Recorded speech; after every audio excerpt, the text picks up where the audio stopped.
Hello everyone and welcome to another episode of Upgrades. I'm Jeremy Knoll. And I'm John Suarez. And today we are here to talk about the Necron Dynasties deck from the Warhammer 40k Commander decks, and this one's pretty nice. I like it. It is. I got to play this one on Commander Versus, and it was a lot of fun. This deck is doing a lot of things.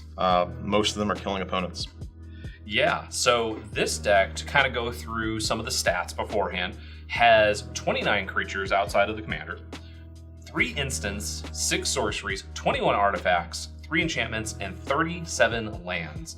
Now, amongst all of those, and you'll see this across all of the new decks, there are 41 new cards in the deck.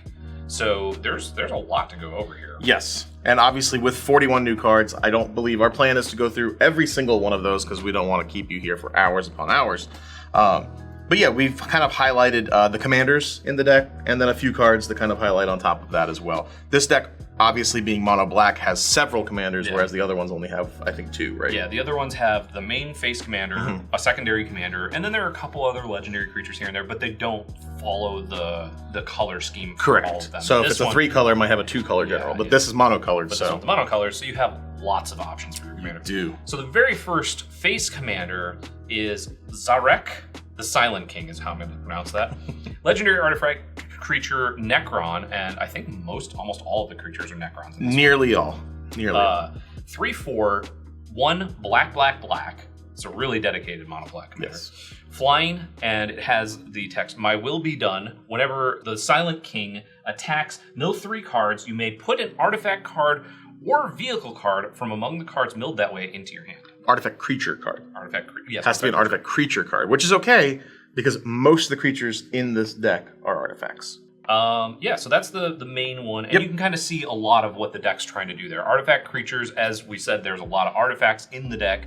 A lot of the creatures are artifact creatures, and it's really trying to play off of that artifact theme. In fact, there's another card that we're going to talk about a little bit later that you'll see how hard they went. Yeah, I thought that this card was a little underpowered initially because it doesn't let you pick up any artifact creature or vehicle, but then I realized that would probably get really obnoxious. So I think that card's power level is about right. Lots of self-mill into just pick up the best card in your graveyard. Would be very, very powerful. Really yeah. So, all right, we'll cover one more of the commanders, and that is Illuminar Cesras, legendary artifact creature Necron. It is a 2 colorless and a black 3/3. And has Secrets of the Soul. You tap it, sacrifice another creature, and add an amount of black mana equal to the sacrificed creature's mana value. It's pretty good. It is really good. Yeah. It's interesting that I think all of the legendary creatures in this deck, you could build an entire deck around each way, which is pretty cool. Yeah, just like you could a different version, a bunch of different ways because there are so many of those mono black legendary creatures. The next one is Imhotep, the Storm Lord, which is 2 black for a 3/3 legendary artifact creature Necron, and it has Pharaon. Whenever 1 or more artifact cards leave your graveyard, create 2/2 black Necron warrior artifact creature tokens. And Grand Strategist, at the beginning of combat on your turn, another target artifact creature you control gets +2/+2 and gains menace until the end of your turn. Yes, so we'll cover the other 2 commanders in the deck too, but this is the commander that I would upgrade this deck for. He's very similar to like Tormod the Desecrator, except those creatures come into play tapped. Yes. And this guy makes 2 of them every time that happens. Yeah, I was going to point out that these come in untapped. Untapped, ready to block. They're not decayed. Yeah. Yeah, these cards are very good. And so if you have anything that can just remove a card at random from your graveyard. There's no way to do that. Yeah, at instant speed, there's just a really nice little trick there to be able to have some blockers. Yep. So the next one we've got. Let's see if I can butcher this name. It's Unrakir, the Traveler. Yeah. 4 colorless and a black, 4/4. Obviously legendary artifact creature Necron. And it has Lord of the Firing Legions. Whenever it attacks, you may cast an artifact spell from your hand or your graveyard by paying life equal to its mana value instead of paying its mana cost. That's real good. Also pretty obnoxious. Yeah. Could you imagine just, casually putting your Bolus of Citadel into play? Or something along that line, or any of those obnoxious artifacts that you can do. Bolus of Citadel is going to work really well with the next commander that we're about to cover, though. Yeah, and the last legendary artifact creature Necron is Trazyn the Infinite, 4 black for a 4/6 Death Touch, because you need that with a 4/6. Well, yeah, of course. prismatic gallery. As long as Trazen the Infinite is on the battlefield, it has all activated abilities of all artifact cards in your graveyard. Yeah, so you get, with Bolas, you could tap it. Yeah. Sack 10. Sack 10, non-land. You don't get to play things off the top of your library. That's okay. Still real good. Yeah, it just has all of them. It has every activated ability. Every activated ability of all artifact cards. Yes. Not just the creatures, just all artifact cards. Yes. So it's very much a necrotic ooze for artifacts, and that's super. There's a lot you can do with this, like a ton you can do with it in black, in just all those colorless artifacts. So yep. The next one we were going to go over. Yeah, so we're going to highlight a couple of cards from the deck that aren't the commanders. And this was probably my second favorite card that I played with when we did this video, which was Kineptic Spider. 5 colors, 4/4 flying artifact creature spider. And it has Fabricator Claw Array. Whenever a non-token artifact creature or vehicle enters the battlefield under your control, draw a card. Being able to draw a card off of something that you're going to be doing in-game is always great. It is. And not having to pay life in a black deck is real good in being able to draw the cards. So yeah. The next one is one of the board wipes out of the 4 decks, and that's new and I think really good. Their Name is Death. 3 black. Destroy all non-artifact creatures. Simple, clean, straightforward. Yep. Your stuff is almost entirely artifacts, so this is going to be great. Yep. Next card we have is an enchantment. It's called Biotransference. 2 colors, black. Creatures you control are artifacts in addition to their other types. The same is true for creature spells you control and creature cards you own that aren't on the battlefield. Whenever you cast an artifact spell, you lose a life and you create a 2/2 black Necron warrior artifact creature token. Yeah, so if your creatures weren't artifacts, now they are, so that they don't die to Their Name is Death. And whenever you play them from the graveyard, if you were to, unearth them, they could be artifacts then. There's a bunch of different ways. There's so much. This is like one of the best cards, I think. That card is incredibly sweet. It's so good. And the art is also sweet. Yeah, that's like a really cool, almost throwback to something like a Biorhythm, where you got the close-up of Kamal's face as well, so. The next one is Their Number is Legion. This is the X spell, I think, the only one in the deck, but sounds right.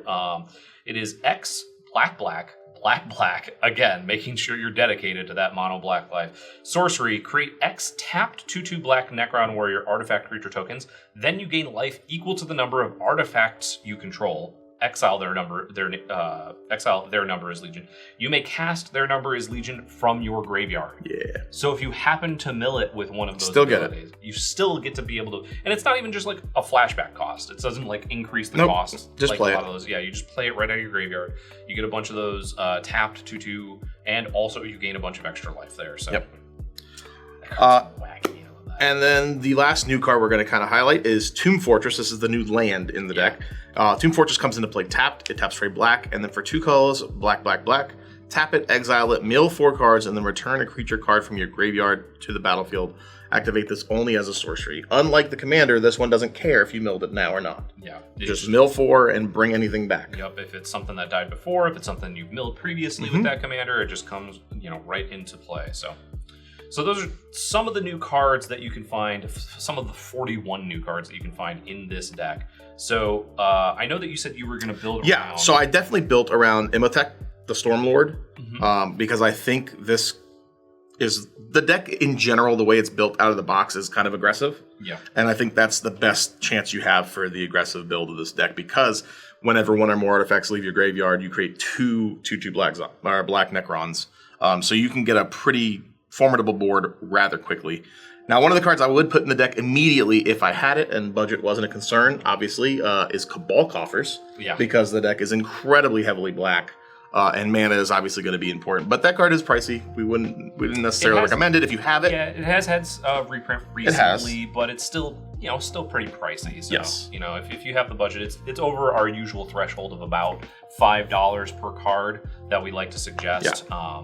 By a bit. So if you happen to have one, or you're willing to throw that as like a large part of your budget for upgrading it, then that's probably one of the best cards you can get. But the first card I did want to put into the deck was an old favorite of mine from when I started playing Magic, and that is Haunted Crossroads. 2 colors and a black enchantment. You pay a black to put a creature card from your graveyard on top of your library. There's a bunch of different effects like this. There's Tortured Existence. Yeah. Just pay a black, discard a creature card, bring a creature card back. From Stronghold. There's Phyrexian Reclamation from Urza's Legacy, which is 1 mana, and then you pay 2 and 2 life.